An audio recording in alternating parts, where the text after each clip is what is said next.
आप सभी लोगों का स्वागत।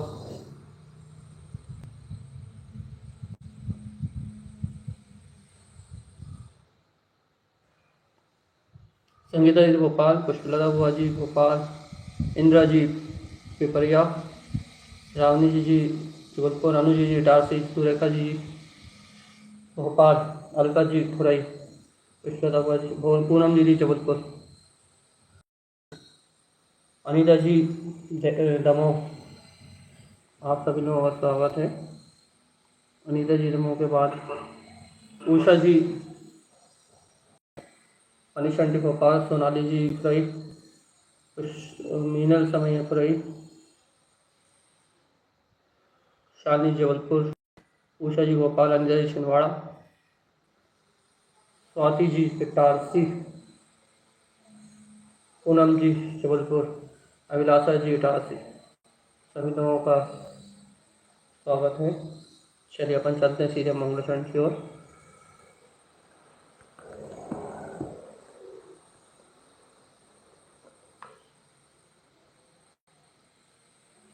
हरिमानंद ज्योति चिरानंद जिन्यात्मिनम नमं शुद्धम वेन्दे नमस्कृतम्। श्री आचार्य प्रवर सद्गुरु संत तारण धर्मदास महाराज की जय। 16 कारण भावना भावे मुनि आनंद, जिनको नाम स्वरूप कछु लिखूं सकल सुख कंद। 16 कारण भावना, आर्ट ऑफ लिविंग, जीवन जीने का तरीका। वास्तव में आत्मार्थी भव्य जीव कैसे जीवन जीता है, उसकी आत्मशैली, उसकी ज्ञान शैली कैसी होती है, उसके अंतर की अंतर भावना, उसके अंतर का वस्तु का स्वभाव कैसा झलकता है, ये सब उसकी भावनाओं पे डिपेंड करता है। तो अपनी भावनाएं पवित्र हों और अपन पवित्र भावनाओं से मोक्ष मार्ग में आरोहण करें। इसलिए साधक का जीवन, सम्यक सहित होने वाले साधक का जीवन किस प्रकार की भावनाओं में होता है, ये 16 कारण भावनाएं बताती हैं। इसमें दर्शन विशुद्धि, विनय संपन्नता, शील वितेषु अनतिचार, अभीष्ट ज्ञान उपयोग, अभीष्ट संवेग, शक्तितः त्याग, शक्तितः तप, साधु समाधि, वैयवृत्तकरण, अरहंत भक्ति, आचार्य भक्ति, भविष्य भक्ति, प्रवचन भक्ति, आवश्यक अपरिहार्य मार्ग प्रभावना और प्रवचन वात्सल्य आदि भावना शामिल है भैया। इन भावनाओं के सहित भव्य जीव अपने मोक्ष मार्ग में आरोहण करते हैं भैया, और अपना काम सिद्ध करने के लिए यही भावना है। इसलिए जीव को निरंतर इन 16 कारण भावनाओं को भाना चाहिए। अनुजी जी, तनुजी जी और प्राची जी खुरई सब लेट आते हैं, आप लोग जल्दी आया कीजिए। तो ये 16 कारण भावनाएं तीर्थंकर कर्म प्रकृति का बंध कराने वाली हैं और जीव को अपने कल्याण का मार्ग देने वाली है। भावना ही भाव का वर्णन करती है, भावना ही भाव का विनाश करती है। अपन इन सब बातों को जान के अपनी भावनाओं को सम्यक दिशा में ले जाएं और अपना कल्याण करें, ये इन भावना का मूल है।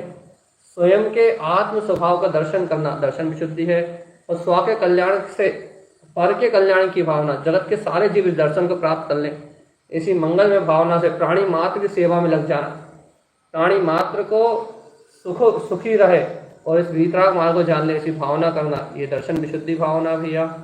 और जहाँ दर्शन शुद्ध होता है वहाँ विनय होती है, और विनय संपन्नता, अर्घ स्वभाव उत्पन्न होने पर स्वयं के प्रति विनय, अपने आत्मा के प्रति झुक जाना, दर्शन विनय, ज्ञान विनय, चारित्र विनय, तप विनय, उपचार विनय, इन विनय से अपने स्वभाव की ओर झुक जाना भैया, पर में गुणीजनों के प्रति और निश्चय में आत्मा के प्रति। और जो दर्शन से शुद्ध है, स्वभाव की विनय करता है, उसके पास अपने स्वभाव का जो विशुद्ध चारित्र प्रकट होता है, वो अपने आत्मा का विशुद्ध चारित्र ही शील व्रत में अनतिचार पालन करना है, स्वयं के व्रतों की रक्षा करना, पाप से मुक्त होने के लिए व्रतों को धारण करना, तो शील व्रतेषु अनतिचार भावना है। ये भावनाएं भव्य जीव को भगवान बनाने वाली हैं, तीर्थंकर पदवी देने वाली हैं, इसलिए श्रेष्ठ हैं। अभीक्षण ज्ञान उपयोग, निरंतर अपने चतुष्टय में स्वभाव का अनुभव करना, निर्विकल्प प्रकाशमान स्वभाव का ज्ञान में अनुभव करना ही अभीक्ष्ण ज्ञान उपयोग है। और बिना ज्ञान के मोह का नाश नहीं हो सकता, इसलिए मोहों को नष्ट करने के लिए ज्ञान अभ्यास करना अनिवार्य है। अपन ज्ञान अभ्यास करें और संसार से फिरने का मार्ग बनाएं। अभीक्ष संवेग भावना, भैया अपने अचिंत्य स्वभाव के आश्रय से संसार के भय से मुक्त हो जाना, अपने अंतर में संसार के भय से छूटना। जब तक आप संसार में भयभीत हैं तब तक आपका अनंत संसार परिभ्रमण चल रहा है भैया। इसलिए अपने स्वभाव का आश्रय लो, संसार से छूट जाओ। यही है कौन सी भावना? अभीक्षण संवेग, मतलब चारों गतियों में सुख नहीं है, कहीं भी चले जाओ चारों गतियों में सुख नहीं है, ऐसी अभीक्षण संवेग की भावना है। अब यहाँ भावना आती शक्तितः, शक्तिस्तः त्याग। भैया अपने स्वयं के परिपूर्ण अनंत चतुष्टय स्वभाव में सम्यक ज्ञान का हितकारी दान देना।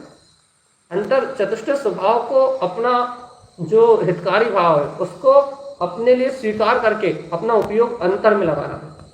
इसलिए शक्ति अनुसार 4 प्रकार के दान, 7 प्रकार के वैष्णव का क्या बोलते हैं अष्टमूल गुणों का, 24 प्रकार के परिग्रह का, इन सबका त्याग करना, ये बहुत उत्कृष्ट भावना है। ये तीर्थंकर जैसे पद को प्रकट करने वाली भी। इसके बाद है शक्तिस्तः तप, 12 प्रकार के तपों को तपना, ये तो अपन जानते ही हैं, लेकिन स्वयं के मुक्त स्वभाव की अंधकार अंतर में जगाते हुए देह से तप करना शक्तिस्तः तप है। इस भावना में 12 तपों का पालन निश्चय व्यवहार से कैसे किया जाता है? इच्छाओं का निरोध करते हुए। इच्छाओं, कुछ तप ऐसे होते हैं जिनके लिए, जिन तप से इच्छाएं होती हैं, अर्थात इच्छाओं के वशीभूत होकर तप करना अलग बात है, और इच्छाओं को नष्ट करके समस्त इच्छाओं का नाश करने के लिए तप करना अलग बात है। स्वयं के आत्म अनुभव, परमात्म स्वभाव का अनुभव करना साधु समाधि है भैया। साधु बन के समाधि की भावना, जीवन में साधुता आए और स्वयं के अनुभव में लीन होने की भावना बनी रहे तो वो साधु समाधि भावना है।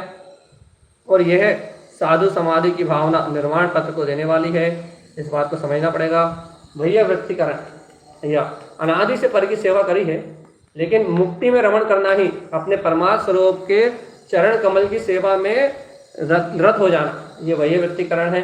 अपने शुद्धात्मा की सेवा में रत हो जाओ। जैसे बाहर में यदि माता पिता या कोई बड़ा जन गुस्सा हो तो उसके पाँव पड़ लो, उनके पाँव दबा दो, उनका सर दबा दो, उनकी सेवा कर दो, तो वो अपने आप ही क्षमा हो जाता है, अपने सारे दोष क्षमा हो जाते हैं। ऐसे ही वैया वृत्ति, जैसे बाहर में किसी की वैया वृत्ति करने से सारे दोष, मन की गिलानी, मन का सारा कचरा साफ हो जाता है, ऐसे ही वैया वृत्तिकरण तप है। ये वैया वृत्तिकरण भावना है। अपने स्वभाव की वैया वृत्ति करो तो सारा दोष, सारे कसाय भाव, सब कुछ अपने आप ही गल जाता है। स्वयं के दीप्तिमान प्रकाशमान स्वभाव की भक्ति होना, ये अरिहंत भक्ति है, और इसकी चर्चा अपनी चल रही है। तो अपन ये पढ़ेंगे, वीतराग सर्वक आप हो अनंत चतुष्टय के धारी, 3 लोक के ज्ञाता प्रभुवर, फिर भी आप हो अभिकारी, निज आनंद में लीन प्रभु, स्वरूप का नित्य नित्य पान करो, इसलिए मैं प्रभुवर आपको कोटि कोटि नित्य नमन करूं। भैया अरिहंत भगवान इस लोक के श्रेष्ठ हैं। क्यों है श्रेष्ठ? इसलिए श्रेष्ठ हैं क्योंकि उन्होंने जगत के जीवों को तरने का मार्ग दिया है। सिद्ध भगवान सर्वश्रेष्ठ है, वो बात अति उत्तम है, लेकिन उनसे, उनके ऊपर उनका पद इसलिए है क्योंकि इन्होंने जगत के कल्याण की भावना दी है, इसलिए अरिहंत भक्ति। जो सिद्ध भक्ति नहीं है, आप ये बताओ सिद्ध भक्ति क्यों नहीं है? 16 कारण भावना में सिद्ध भक्ति क्यों नहीं है? अरे सिद्ध परमात्मा से जगत के जीवों का कोई कल्याण नहीं है भाई। मतलब सिद्ध परमात्मा अपने स्वरूप में लीन है और उनसे भक्त जीवों को उपदेश मिलने वाला नहीं है, इसलिए सिद्ध भक्ति नहीं कही। शायद साधु समाज गई, साधु भक्ति भी नहीं गई। क्यों? क्योंकि साधु का काम भी आत्म ध्यान में लीन रहना। आचार भक्ति कही, अरिहंत भक्ति कही, उपाध्याय और बहुश्रुत भक्ति आदि आदि, इन सब भक्तियों को कहा भैया। क्यों कहा भैया? क्योंकि भक्ति हमेशा अरिहंत की ही होगी, आचार्य की ही होगी, बहुश्रुत भक्ति ही होगी। कारण क्या है? ये उपदेश देते हैं भगवान जी, इनसे संसार के जीवों का कल्याण होता, इसलिए भक्ति उन्हीं की होगी जो स्व कल्याण के साथ पर कल्याण में भी निमित्त है, और जो स्व कल्याण के साथ पर कल्याण में निमित्त नहीं है, भक्ति उनकी नहीं होगी। इसलिए अरिहंत भक्ति की बात करें, ठीक है ना।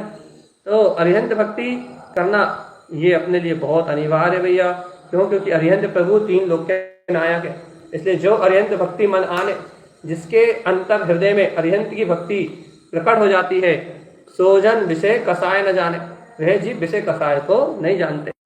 इसलिए अरिहंत भक्ति को बहुत विशेषता से कहा गया है। बिन जाने ते दोष गुण के कैसे तजिए गए।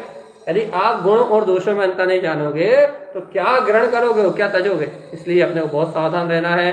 अपन इन 40 गुणों की चर्चा कर रहे थे, जिसमें से अपने 36 गुण हो चुके हैं, 10 मात्र 8 प्रतिहार मात्र रह गए, बाकी ये सब हो चुके हैं। अब आपको यदि जिन लोगों ने कल नहीं जुड़े हों वो कल की चर्चा सुन लें तो उन्हें बाकी गुण देखने मिल जाएंगे। ये हो चुके हैं जो आपके सामने से निकल रहे हैं। देव कृत आदि आदि अतिशय हो चुके हैं, जन्म के देव कृत आदि आदि हो चुके हैं। अब यहाँ है अष्ट प्रतिहार, अपनी चर्चा यहाँ छोड़ दीजिए बस। तो परमात्मा की भक्ति, अरिहंत की भक्ति में अब चर्चा चल रही अष्ट प्रतिहारियों की। ये अष्ट प्रतिहारियों की प्राप्ति रूप गुण की अष्ट प्रतिहार किसे प्रकट होते हैं? कौन है इसका स्वामी? क्यों होते हैं? जो जीव इस संसार के जन्म मरण की परिपाटी को तोड़ के 4 घातीय कर्मों का नाश करके तीर्थंकर कर्म प्रकृति का बंध करते हैं, वह परम पवित्र क्या बोलते हैं, लोक के क्या बोलते हैं, लोक के इस लोक के नायक उपदेशक, वह सर्वज्ञ वीतरागी हितोपदेशी, वह अरिहंत परमात्मा, जिन्हें अष्ट प्रतिहारी अर्थात ये 8 प्रतिहार जिनको होते हैं भैया। क्या क्या होता है भैया? उनके पीछे, उनके समोसारण में पीछे अशोक वृक्ष होता है। ये अशोक वृक्ष कोई जीव नहीं होता, ये देव की विक्रिया होती है, इसलिए ये जीव रहित है सब। तो अशोक वृक्ष क्या है? ये अजीब है, अर्थात ये देव की रिद्धि विद्याओं से उत्पन्न है, इसलिए ये अजीब है, इसलिए ध्यान रखना है। तो ये सब मतलब पुद्गल का सब अतिशय है, तो अपने को क्या ध्यान रखना है? ये अशोक वृक्ष है भैया। ये अशोक वृक्ष क्या है भैया?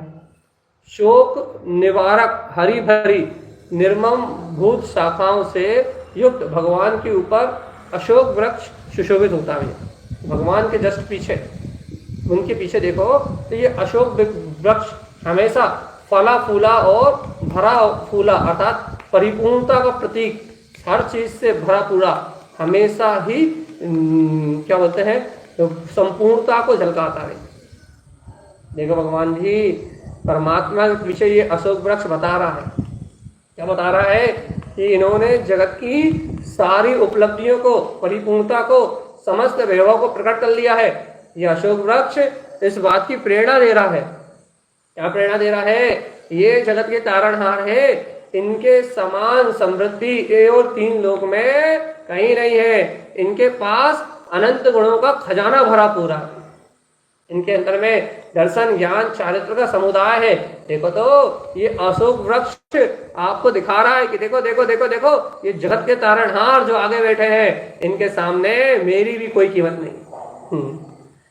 ऐसा संपूर्ण मनोरथ की सिद्धि करने वाला ये अशोक वृक्ष, ये क्या कह रहे हैं? जहां कोई इच्छा ही नहीं है, ऐसे त्रिभुवननाथ जिन्होंने इच्छाओं को जीत लिया है, वो उसके आगे बैठे हैं, लेकिन पीछे पलट के उसकी ओर देखते नहीं है, कहाँ है वो।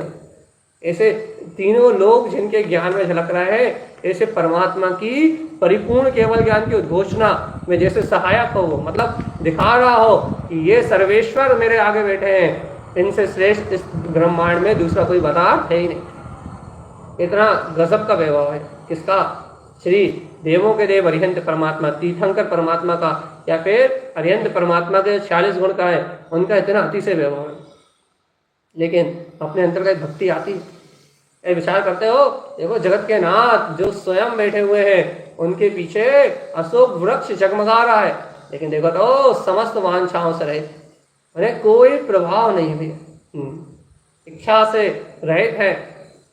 इसलिए जगत के आराधक है भैया, जगत के आराधक, जगत उनकी आराधना करता है। इसी अंतर भावना अंतर में जाग जाए तो आचार्य परमात्मा की वाणी समझ में आए। रत्नात्रय जड़ित सिंहासन भैया, भगवान के नीचे रत्न जड़ित सिंहासन है, स्फटिक मणि के आसन पे, रत्न जड़ित सिंहासन पे स्वर्ण कमलों के ऊपर परमात्मा बैठे हुए, नीचे रतन जड़ित सिंहासन है, लेकिन परमात्मा उस सिंहासन को स्पर्श भी नहीं करते। जिसको ए मूर्ख जीव, जिन रत्नों को तू ढूंढ ढूंढ के मेहनत कर करके गधों की तरह भैया नौकरी कर करके चाकरी कर करके जिन रत्नों को तू कमाता है, जिन रत्नों की कीमत संसारी जीव करते हैं, वो रतन परमात्मा के चरणों की धूल में पड़े हुए हैं भैया। वो रतन जनित सिंहासन परमात्मा के चरणों की धूल में पड़ा हुआ है, लेकिन परमात्मा अपने आसन, अपने कमलासन, अपने सिद्धासन, अपने पूर्ण आसन में, अपने ज्ञान आसन में लीन, वो अपने अनंत चतुष्टय का रसपान कर रहे हैं। उन्हें इस रत्नमय सिंहासन से कोई लेना देना नहीं। ऐसे विरक्त रत्नों का भी जिनके मन पे कोई प्रभाव नहीं पड़ता, इच्छाओं को जीतने वाले, इस जगत की पुद्गल वस्तुओं को अपने से अलग जानने वाले, ऐसे परम वीतरागी, अरे ऐसे परम क्रांतिमान, ऐसे परम क्रांतिकारी, ये बताओ जो अपने कमलासन और सिद्धासन में, अपने स्वासन में निष्ठे हुए भैया, चारी के चार ऐसे आसन सिंहासन भैया, कमलासन, ऐसे सिद्धासन अपने आसन में लीन है, इन्हें पर की कोई चाह नहीं। ऐसी भक्ति होती है, हे जगत के ईश्वर, हे जगत के ईश्वर, आप तो सर्व से विरक्त हैं, इसलिए ये सारे प्रतिहार आपके लिए हैं। आज मुझे एक रत्न नहीं मिलता, और भगवान के क्या बोलते हैं सिंहासन में सारे रत्न जड़े हुए हैं, तो क्यों क्यों क्यों क्यों क्यों क्यों क्यों क्यों विचार तो करो एक बार। इसलिए क्योंकि भगवान ने इन सबका त्याग कर दिया, उनके चरणों की धूल में पड़े। ऐसे विचार तो करो, जैसे रत्न जड़ित सिंहासन कह रहा हो कि देखो जगत के सम्राट बैठे हैं, लेकिन जगत का सम्राट वो हो सकता है जिसने समस्त इच्छाओं का नाश कर दिया। छत्र चंद्र की कांति के समान प्रभु के ऊपर, चंद्र जैसे चंद्रमा की कांति होती है एकदम सुशोभित शीतल के समान प्रभु के ऊपर 3 छत्रों का शोभायमान है भैया, 3 छत्र। अरे देखो तो जिन्होंने सम्यक दर्शन, सम्यक ज्ञान, सम्यक चारित्र, तीनों की एकता से साधु पद को धारण करके रत्नात्रय की अलंकृत अवस्था, पूर्ण वीतरागता को ग्रहण किया था, तो देखो तो वो रत्नात्रय का वैभव आज 3 रत्नों के उस वैभव को ये 3 छत्र क्या कर रहा है, प्रतिबिंबित कर रहा है, बता रहा है ये परमात्मा सम्यक दर्शन ज्ञान चारित्र तीनों से परिपूर्ण है। ये अपने स्व चतुष्टय में यथाख्यात चारित्र में लीन है, ये अपने केवल ज्ञान और केवल दर्शन के साथ अपनी अनंत रिद्धि का भोग कर रहा है। ये रत्नात्रय का पिंड है, 3 रतन इनके अंतर में संपूर्ण आचरण रूप प्रकट है।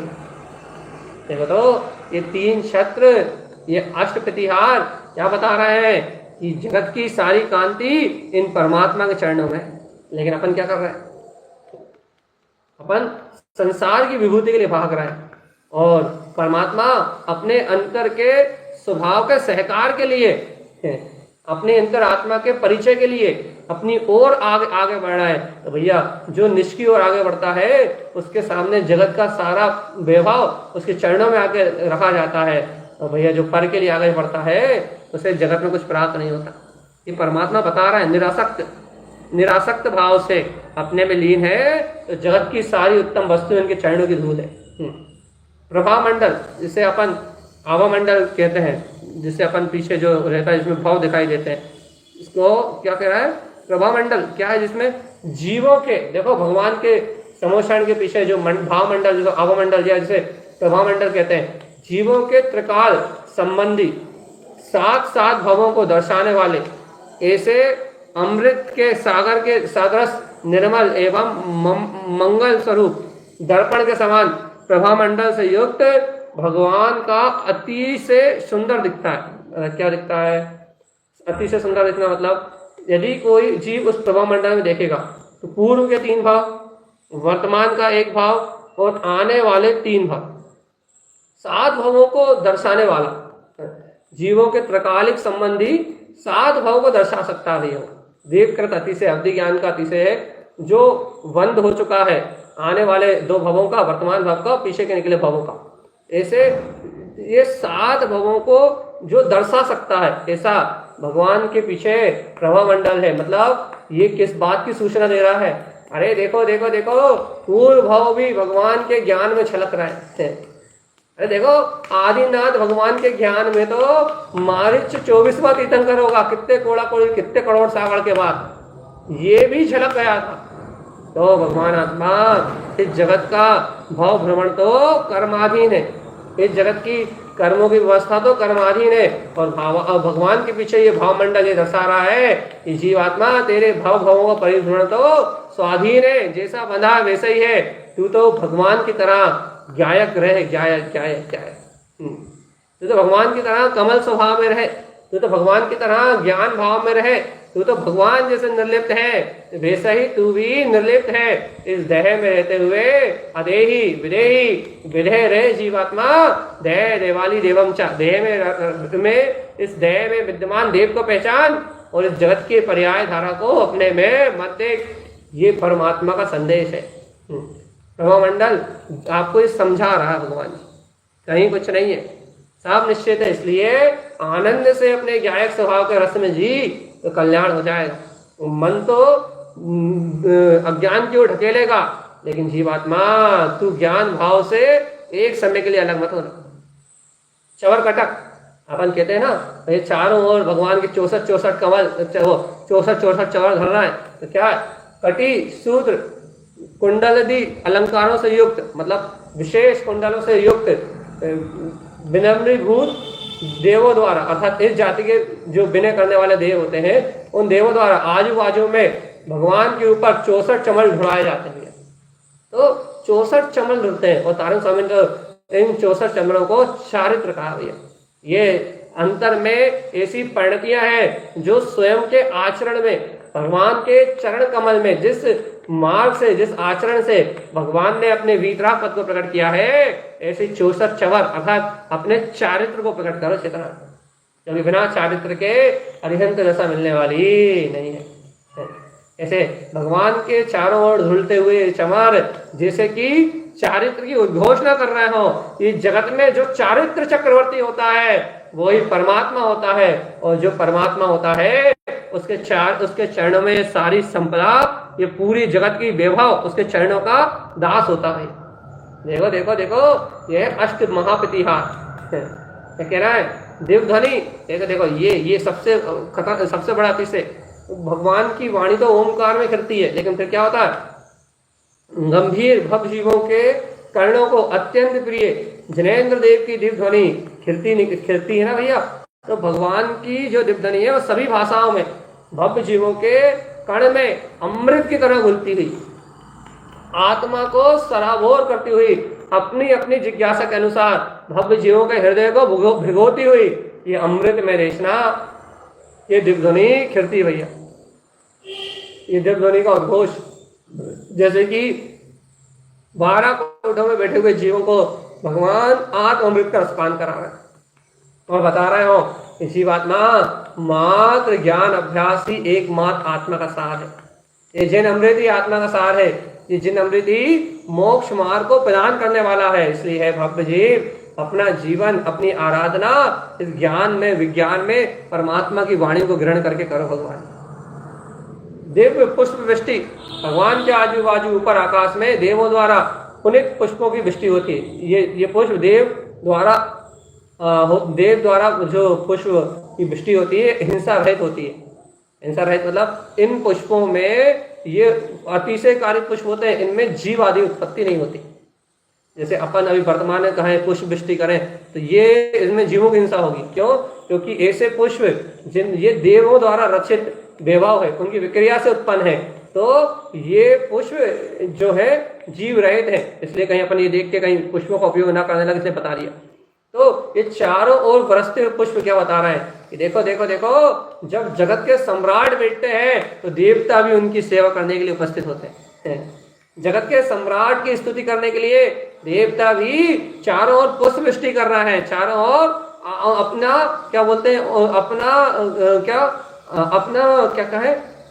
क्या कहे वो देवता भी अपना समर्पण दे रहे हैं भगवान के सामने। देखो देखो देखो प्रभु, आपकी रिद्धि से ज्यादा श्रेष्ठ तो और इस ब्रह्मांड में कुछ है ही नहीं। मैं भी आपके चरणों का दास हूं। देव भी ये बार बार विनय कर रहे हो, देव भी बार बार ये बता रहे हो, देखो प्रभु देखो, आपके वैभव से ज्यादा कुछ भी नहीं।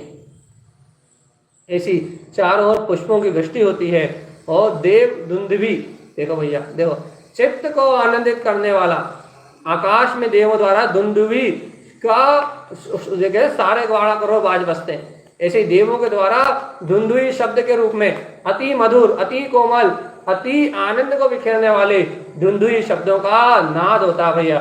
धुंधुई शब्दों का अर्थात धुंधुई में उनकी क्या होता है, ऐसे वो देव द्वारा देवकृत अतिशय से जो वाद्य यंत्र है उनकी मधुर ध्वनि खिरती हुई है, जैसे सुन के कोई भी मंत्र मुग्ध हो जाए, कोई भी आनंदित हो जाए, कोई भी भाव विभोर होके अंतर भक्ति में लीन हो जाए, ऐसी अंतर ध्वनि खिरती है, अर्थात दिव्य ध्वनि खिरती है। दिव्य ध्वनि मतलब धुंधुई शब्द खिरते हैं, दिव्य ध्वनि तो भगवान की होती है, धुंधुई शब्द खिरते हैं कि धुंधुई शब्द अर्थात मधुर वाणी खिरती है स्वर के रूप में, इसलिए ये अतिशय है भैया। और ये मधुर वाणी, ये आनंद भरे शब्द ये बताते हैं कि भगवान के समोषण से ज्यादा शांति और आनंद इस ब्रह्मांड में कहीं नहीं है। कहीं भी चले जाओ, स्वर्गों में भी शांति नहीं है। भगवान आत्मा, भगवान के समोषण में ऐसी अद्भुत शांति है, ऐसा परम आनंद है। तो भगवान जी ये सारे अष्टप्रतिहार, ये धुंधुई, ये सारे 12 करोड़ बाजे ये बताते हैं कि इस 3 लोक में सबसे बड़ा वैभव तो केवल ज्ञान के अतिशय को प्रकट करना है। जिसने इस अतिशय को प्रकट कर लिया उसी की जय जयकार है। इसलिए ये 46 गुणों की स्तुति, 46 गुणों सहित अरिहंत देव की भक्ति, अरिहंत देव की वंदना, ये नियम से अरिहंत बनाने वाली है। उनके गुण अपने अंतर का दर्शन कराने वाले हैं। उनको देखते जाओ और अंतर में अपनी निर्मलता करते जाओ और जगत का मोह छोड़ते जाओ, इच्छाएं छोड़ते जाओ, कामनाएं छोड़ते जाओ, वासना छोड़ते जाओ। उनके 46 गुणों को देखो, मिलान करो कि इनके गुण बराबर मेरे पास धन है क्या, इनके गुण बराबर मेरे पास संपदा है क्या, इनके गुण बराबर मेरे पास भैया इनके पास जो बाहर वैभव है उसका एक अंश भी मेरे पास है क्या। और जब मेरे पास इनके गुणों के समान इनके पास जो वैभव है उसके समान एक भी वस्तु नहीं है, तो भगवान जी जब इनके समान एक भी वस्तु मेरे पास नहीं है तो मैं संसार के किस मोह में पागल हुआ जा रहा हूँ। देखो तो इन्होंने सब छोड़ दिया तो 46 गुण प्रकट हो गए और मैं संसार में सब ग्रहण करना चाहता हूँ, इसलिए मैं अगुणों के साथ इस संसार में जन्म ग्रहण कर रहा हूँ। इसलिए इनके 46 गुणों की भक्ति, इनके 46 गुणों का बहुमान करते हुए, इनके अंतर के इस विभूति को देखते हुए अपने चैतन्य परमात्मा की सुरत आ जाए और भाव जाग जाए 4 चतुष्टय जो इनके मूल गुण है भैया। बाकी 46 गुण में बाकी सब व्यवहार है, निश्चय गुण तो यही है, अनंत दर्शन, अनंत ज्ञान, अनंत सुख और अनंत भी। क्या अनंत ज्ञान, ज्ञानावरण कर्म के 6 करके भगवान ने लोकालोक को प्रकाशित करने वाला, लोकालोक को दर्शाने वाला अनंत ज्ञान का वैभव प्रकट कर लिया। अर्थात भारतीय कर्मों की जो ज्ञानावरणी कर्म की प्रकृति थी, जिसका संपूर्ण 6 कर इन्होंने अनंत ज्ञान को, जो ज्ञान अनंत है, जिस ज्ञान का और छोर नहीं है, जो ज्ञान स्वभाव मात्र जानन जानन जानन तीनों लोकों का मात्र एकमात्र झलकाने वाला अनंत ज्ञान में आत्मा का स्वभाव है, उस अनंत ज्ञान को ज्ञानावरणी कर्म के भाव को 6 करके, सब 6 ऑप्शन को 6 करके एकमात्र शुद्ध ज्ञान को पकड़ा लिया, सारे आवरण को नाश कर दिया। मति ज्ञानावरण, शुद्ध ज्ञानावरण, केवल ज्ञानावरण, सारे चारों ज्ञानावरण को, 5 ज्ञानावरण को 6 करके और अंतर ज्ञान विज्ञान में अनंत ज्ञान की महावीतराग शक्ति को प्रकट कर लिया। ऐसे हैं अनंत ज्ञान के धारी अनंत देव। इनके अनंत ज्ञान की भक्ति करो कि जैसो अनंत ज्ञान प्रभु, अनंत ज्ञान तेरे तो अनंत ज्ञान मोरे। जैसा अनंत ज्ञान परमात्मा में है वैसे ही अनंत ज्ञान मेरे में है, जैसा अनंत दर्शन परमात्मा में है वैसा अनंत दर्शन मेरे में है। ऐसी भक्ति करो जीवात्मा तो परमात्मा के समान गुणों का स्तवन करोगे, अरिहंत की भक्ति करोगे, इस प्रकार से अरिहंत के गुणों का गुणानुवाद करोगे तो आत्म गुणों का प्रकाश होगा। और ये अरिहंत भक्ति है और ये अरिहंत की भक्ति आपको अरिहंत बना देगी, आपको इस संसार के सारे प्रपंच से छुड़ा देगी। भगवान भक्ति की शक्ति है, जिसके अंदर भक्ति हो उसके अंदर शक्ति है। देखो अनंत दर्शन के बाद दर्शनावरणी कर्म के 6 से अनंत दर्शन को प्राप्त कर लिया है। भैया अनंत अनंत दर्शन जिनके सापेक्ष स्वयं झलक रहा है, तीनों लोगों के पदार्थ जिनके दर्शन में है और अपने अनंत आत्मा के दर्शन में, अनंत गुणों के दर्शन में जो लीन है वह अनंत दर्शन। अनंत वीर अंतराय कर्म के 6 से अनंत शक्ति को प्राप्त कर लिया है। अनंत वीर जिनका जागृत हो गया है, जो अनंत वीर से अपने ही परम पुरुषार्थ में लीन है, जो पौरुषवंत है, परम पुरुषार्थी है, ऐसे परमात्मा जगत के नाथ वे अनंत चतुष्टय के धारी वे परमात्मा ही 3 लोक के नाथ है। अनंत वीर जिनने जागृत कर लिया। और देखो तो अनंत अनंत सुख मोहिनी कर्म के 6 से जिन्होंने सहज मोहिनी अर्थात दर्शन मोहिनी, चारित्र मोहिनी, पूर्ण संपूर्ण मोहिनी का नाश करके अपने यथाख्यात चारित्र में रमणता रूप पूर्ण आत्मिक सुख को प्रगटा लिया है, अनंत सुख को प्रगटा लिया है। अब जिन्हें कभी लेश मात्र दुख का अनुभव होने वाला नहीं है, क्योंकि कसाय से रहित है, ऐसे परमात्मा कसाय रहिता, ऐसे अनंत वीर के धारी, अनंत दर्शन ज्ञान जिनके अंदर शोभायमान हो रहा है, ऐसा ही परम वीतराग पद मेरा है, ऐसे ही चतुष्ट स्वभाव मेरी आत्मा का है। ऐसी महिमा आ जाए तो 46 के 46 गुण उत्पन्न हो जाए, क्योंकि निश्चय गुण तो 4 ही हैं और ये 4 गुण जहां प्रकट होंगे बाकी बचे हुए अपने आप ही आ जाएंगे। 32 अपने आप आ जाएंगे, 4 हो जाए आपके जीवन में, है कि नहीं? 4 हो जाए, बाकी गुण तो अपने आप आ जाएंगे, 46 तो अपने आप हो जाएंगे। आप पहले इन 4 गुणों को प्रकट कर लो, अनंत दर्शन, अनंत ज्ञान, अनंत सुख, अनंत वीर, बाकी सब तो अपने आप हो जाएगा।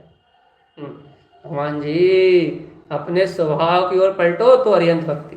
और देखो उनके पास और क्या क्या नहीं है, देखो देखो देखो, जिनका क्षुधा नहीं है, देखो कोई क्षुधा नहीं है, कोई क्षुधा नहीं है, कोई क्षुधा नहीं है, कोई नहीं है, भूख नहीं है, प्यास नहीं है, रोग नहीं है, शोक नहीं है, कुछ नहीं है, कोई क्षुधा नहीं है, किसी प्रकार की इच्छा नहीं है, क्षुधा नहीं है, तृषा नहीं है, भूख नहीं है, प्यास नहीं है, जन्म नहीं है, जरा नहीं है, मरण नहीं है, रोग नहीं है, शोक नहीं है, भय नहीं है, विस्मय नहीं है, राग नहीं है, द्वेष नहीं है, मोह नहीं है, पर पदार्थ में आरती नहीं है, चिंता नहीं है, श्वेत मतलब पसीना नहीं है, खेद नहीं है, मद नहीं है, निद्रा नहीं है, जो 18 दोषों से बिल्कुल रहित है, अर्थात जिन्हें कोई आश्चर्य नहीं होता, जिन्हें जन्म नहीं है, मरण नहीं है, अरे जिन्हें रोग शोक कुछ भी नहीं है, जिन्हें जो 18 दोषों से राग देश रति मोह चिंता आदि सबसे खेद मद निद्रा आदि समस्त दोषों से रहित है, उनका नाम अरिहंत है। समझ में आए कि नहीं आए? वह अरिहंत है जो इन समस्त दोषों से रहित है।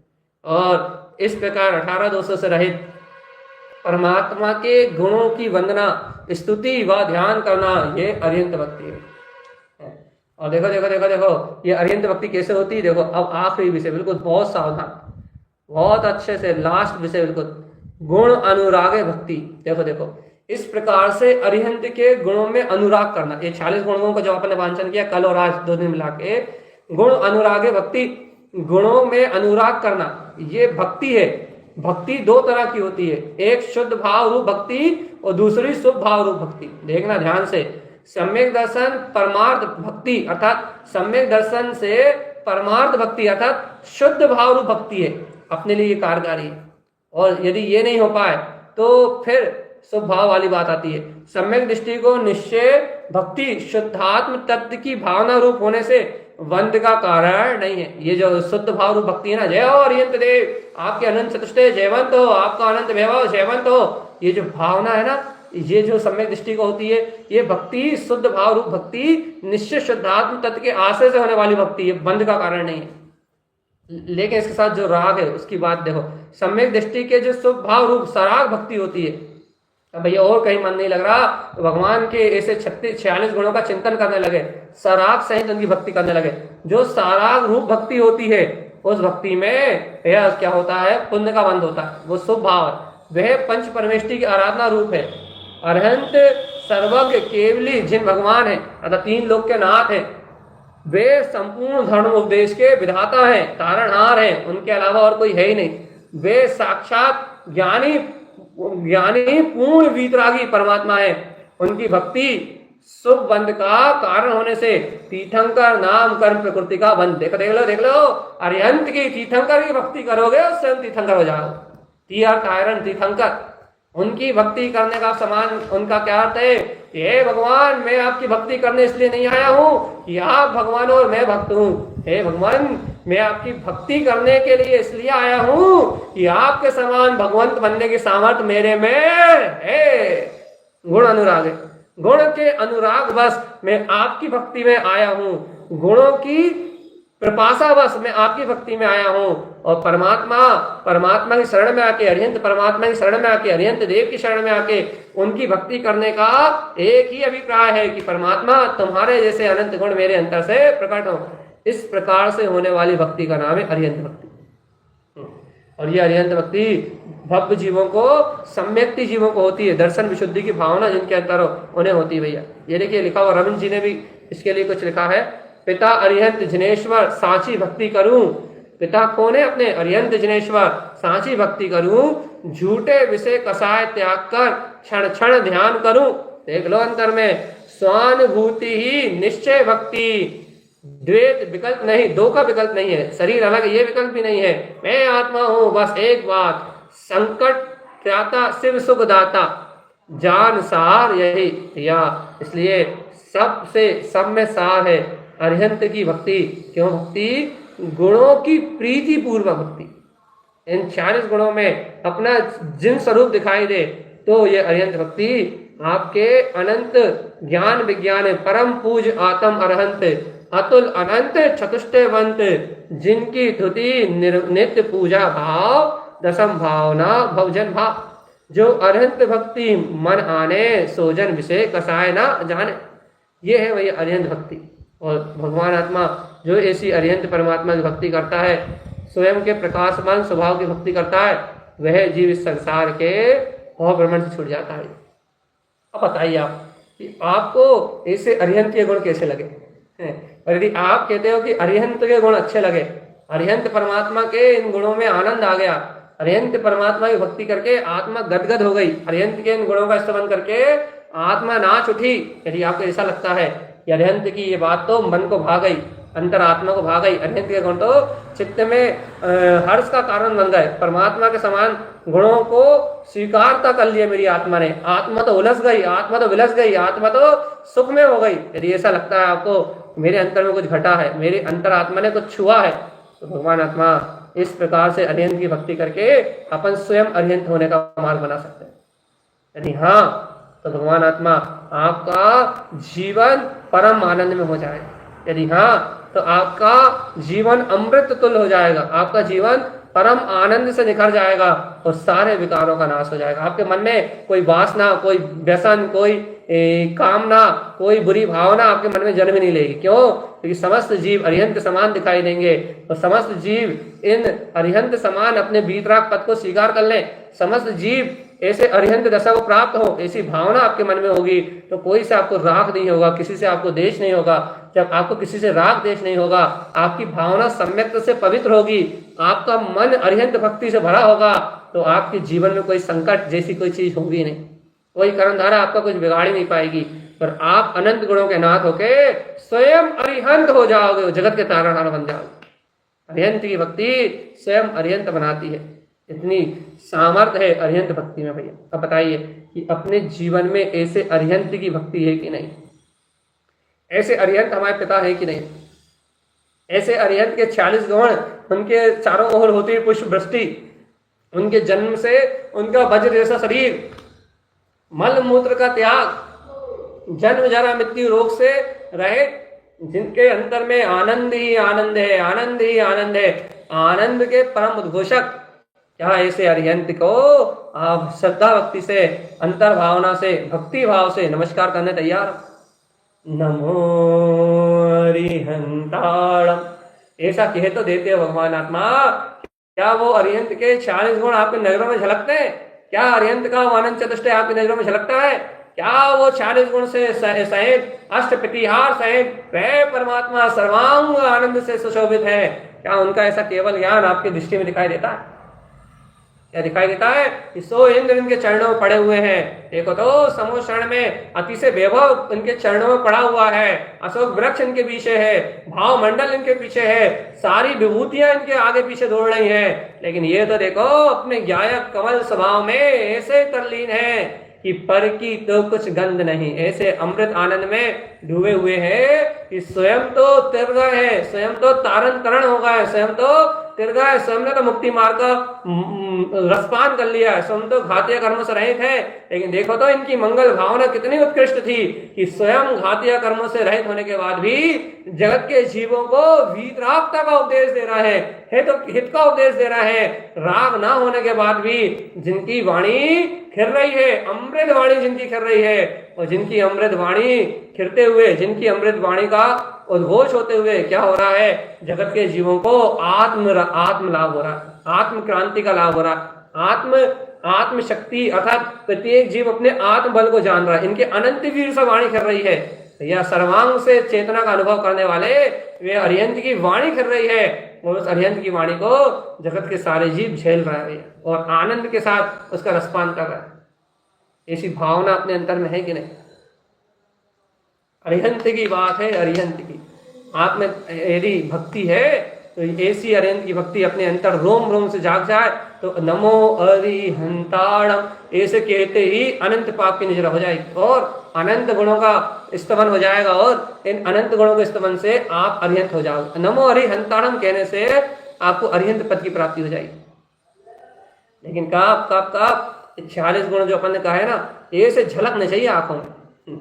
जय हो प्रभु आपकी, जय हो शुद्धात्म प्रभु आपकी, निश्चय से शुद्धात्म अनुभव, और व्यवहार में यदि कोई राग है तो वो तो प्रभु आपका है।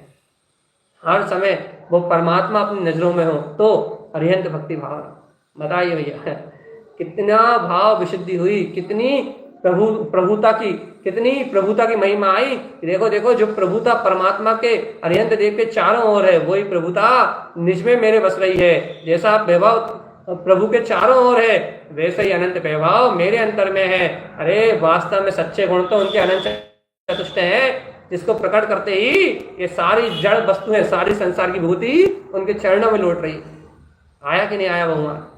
प्रभु को देख के अपनी प्रभुता दिख जाए तो अरिहंत भक्ति, और प्रभु को देख के भी मैं दीन बना रहा हूँ, मैं हीन बना रहा हूँ, मुझे अपनी आत्मा का बोध ना है, मुझे अरिहंत के समान गुणों का बोध ना है, अरिहंत के समान विभूतियां मुझे अपने में जानने में ना आए, और अरिहंत की विभूतियां देख के मैं मान लूं कि अरे इन्होंने तो इच्छाएं करके, पुण्य करके, या फिर इन्होंने तो बाहर की क्रिया करके इन विभूतियों को प्राप्त किया है। यदि ऐसी मान्यता करके मैं मिथ्यात्व का पोषण करूं तो मेरा तो दुर्गति में गमन होना निश्चित है। अरिहंत ने इन विभूतियों को किसी मिथ्यात्व के सेवन से ग्रहण नहीं किया, कोई लौकिक क्रियाकांड से ग्रहण नहीं किया, कोई अज्ञान भावना से ये विभूतियां उनके पास नहीं आई। उन्होंने अनंत चतुष्टय में वीतराग पद का ऐसा अमृत रसपान किया, कोई पुण्य क्रिया नहीं करी। प्राणी मार्ग के जीवों के कल्याण की भावना भाई है, उस कल्याण की, जगत कल्याण की भावना से ऐसा अति से पुण्य उन्हें स्वयं बन गया, जिससे तीर्थंकर कर्म प्रकृति का बंद हो गया, और वे अरिहंत भक्ति अर्थात वे अरिहंत देव स्वयं जगत के तारणहार हो गए। अरिहंत भक्ति करने वाला स्वयं अरिहंत हो गया। ऐसी भक्ति है भैया। अपन कहते हैं ना, यहाँ जैन धर्म स्वयं भगवान बनाने का धर्म है, स्वयं परमात्मा पद को प्रकट करने का धर्म है। अरिहंत की सेवा में गए थे तो अरिहंत होने गए थे भैया, अरिहंत की भक्ति करने गए थे, अरिहंत के पादमूल में गए थे, अरिहंत की भक्ति कर रहे थे, और क्या बताएं अरिहंत की भक्ति करते करते स्वयं अरिहंत हो गए, पता ही नहीं लगा। ऐसा आनंद आपके अंतर से उछले तो ये अरिहंत भक्ति की भावना आपको अरिहंत बना देगी। या ऐसा 46 गुण अति से संयुक्त भैया, अष्टप्रतिहार, दीप कर 14 अति से, जन्म के 14 से 10 अति से, इन बाहर के अतिशयों के साथ अंतर की कांति, अंतर का क्रांति केवल यहाँ सूर्य प्रकट हो जाए तो ये लोक में 12.5 करोड़ बाद बजेंगे, धुंधुई शब्द चारों ओर खिलेंगे भैया, और आनंद आनंद आनंद और आनंद। बताओ भगवान आत्मा कैसा है अरिहंत स्वरूप, ऐसा है तीर्थंकरों का तीर्थंकर मेरा तीर्थ स्वभाव, ती अर्थ आयरण तीर्थंकर। तारण स्वामी कहते हैं अपने ती अर्थ स्वभाव में आचरण करोगे तो तीर्थंकर पदवी पाओगे, और ती अर्थ स्वभाव में आवरण डालोगे तो स्थावर गति में जन्म लोगे। है अरिहंत भक्ति। ती अर्थ में आचरण, रत्नात्रय में आचरण, भैया 3 छत्र सुशोभित परमात्मा यही कह रहा है कि ती अर्थ में आचरण करोगे तो मेरे समान तीर्थंकर हो जाओगे, 3 लोक की विभूति तुम्हारे चरणों में होगी। और ती अर्थ स्वभाव को भूलोगे, ती अर्थ में आवरण डालोगे तो स्थावर गति में 1 इंद्रिय पर्याय में जाकर जन्म मरण करोगे भगवान। जैसा लग रहा है अरिहंत का वैभव भैया। यदि आत्मा गदगद हो जाए, आत्मा प्रसन्न हो जाए, ती अर्थ में रत्नात्रय का बहुमान जाग जाए, प्रभु को देख के अपनी प्रभुता का बोध आ जाए, प्रभु के गुणों का वंदन करते हुए अपने आत्म गुणों का जागरण हो जाए, तो अरिहंत भक्ति, और ये निश्चय व्यवहार से अरिहंत की भक्ति नियम से निर्माण देने वाली है, जगत के जीवों को अरिहंत पद दर्शाने वाली है कि सच्चा सुख तो अरिहंत के चरणों में है और इंद्रिय विषय वासनाओं में सुख नहीं है, ऐसा सत्य बताने वाली है। लेकिन जो भव्य आत्मा इस सत्य को ग्रहण कर लेगा भैया, वो इस जगत से पार हो जाएगा। आचार्य तारण स्वामी ने कहा भी है, स्वयं के प्रकाशमान स्वरूप की भक्ति उत्पन्न होना ही अरिहंत भक्ति है। स्वयं के केवल ज्ञान में प्रकाशमान स्वभाव की भक्ति अंतर से प्रकट हो जाए तो इसका नाम अरिहंत भक्ति है। और जो इस प्रकार से 16 कारण भावना भाएगा भैया, 16 कारण भावना भावे मुनि आनंद, जिनको नाम स्वरूप कछु लिखूं सकल सुख कंद।